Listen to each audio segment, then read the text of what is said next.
Alright, this is the sample door that we're going to use. This was done before in the past. It's been beat up, so we actually took some filler in the actual grain here.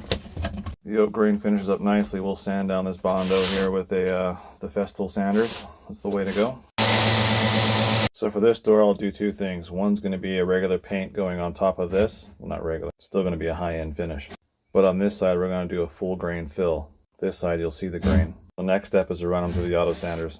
Now this is one wood filler you can use. Squeegee works pretty good too. Another one we use is going to be a sprayable filler. And we have another one that's too expensive for this demo, but it's going to be a UV filler. Now we'll let this dry for about 20 minutes. And when finished, the smoothness will be very close to this here.